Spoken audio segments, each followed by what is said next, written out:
नमस्कार, मैं आपके साथ अंजना और आप देख रहे हैं आरपीएस समाचार। आइए शुरुआत करते हैं आज की खास खबर से। भारत में घटी एलपीजी खपत, 13% की गिरावट, हॉर्मुज टेंशन का असर।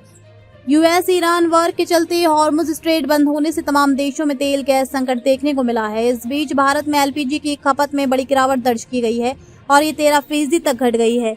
मिडिल ईस्ट में युद्ध थमा है, लेकिन हॉर्मुज को लेकर टेंशन अभी भी जारी है। अमेरिका और ईरान के बीच तनाव कम होने का नाम नहीं ले रहा है। एक और अमेरिकी राष्ट्रपति डोनाल्ड ट्रंप ने कहा है कि ईरान हॉर्मुज स्ट्रेट के जरिए अमेरिका या दुनिया को ब्लैकमेल नहीं कर सकता। तो ईरान ने हॉर्मुज स्ट्रेट को खोलने के सिर्फ 24 घंटे शनिवार को अपना रुख बदल दिया और आईआरजीसी ने फिर से अपनी पकड़ मजबूत कर दी और आवाजाही पर सख्ती बढ़ा दी। वेस्ट एशिया संघर्ष के चलते लंबे समय से जारी हॉर्मुज टेंशन से दुनिया के कई देशों में तेल गैस का संकट गहरा गया था। भारत की बात करें तो यहाँ भी खास तौर पर एलपीजी क्राइसिस देखने को मिला। इसके असर का एक उदाहरण ये है कि एलपीजी सप्लाई में रुकावट के चलते एलपीजी की खपत मार्च में 13% तक घट गई है।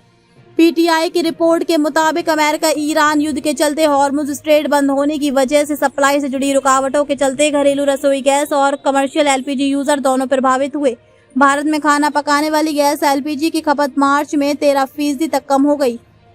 मार्च एलपीजी कंजप्शन 2.379 मिलियन टन रही, जो पिछले साल समान अवधि में खपत 2.729 मिलियन टन की तुलना में 12.8% कम है।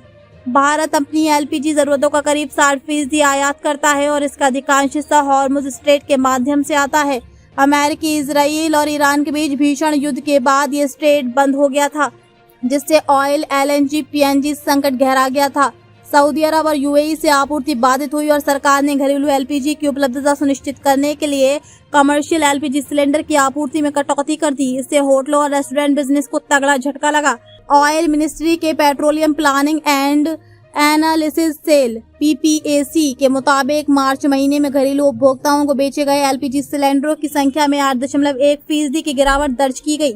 इसके बाद ये घटकर 22 लाख टन रह गई, जबकि नॉन डोमेस्टिक यूजर्स को बेचे गए सिलेंडरों की संख्या में करीब 48% की कमी आई। इसके अलावा थोक एलपीजी की बिक्री में सबसे बड़ी 75.5% की गिरावट देखने को मिली। हालांकि हॉर्मुज संकट के बीच एलपीजी की सप्लाई प्रभावित होने के बीच सरकार ने कमी को पूरा करने के लिए तमाम बड़े कदम उठाए हैं। इनमें सबसे अहम रिफाइनरियों को पेट्रोकेमिकल प्रोडक्शन के कच्चे माल को एलपीजी उत्पादन बढ़ाने के लिए इस्तेमाल करने का निर्देश है। इसके अलावा सिलेंडर बुकिंग की समय सीमा को बढ़ाया गया, तो वहीं पीएनजी कनेक्शन बांटने पर सरकार का जोर रहा। यूएस ईरान वॉर से सिर्फ एलपीजी ही नहीं बल्कि पेट्रोल, डीजल पर भी असर पड़ा है। हॉर्मुज टेंशन के बीच देश में गुजरात से मध्य प्रदेश तक पेट्रोल पंपों पर ईंधन खरीदने के लिए भारी भीड़ के नजारे देखने को मिले। रिपोर्ट्स की माने तो देश में पेट्रोल और डीजल की बिक्री में बड़ा उछाल आया है।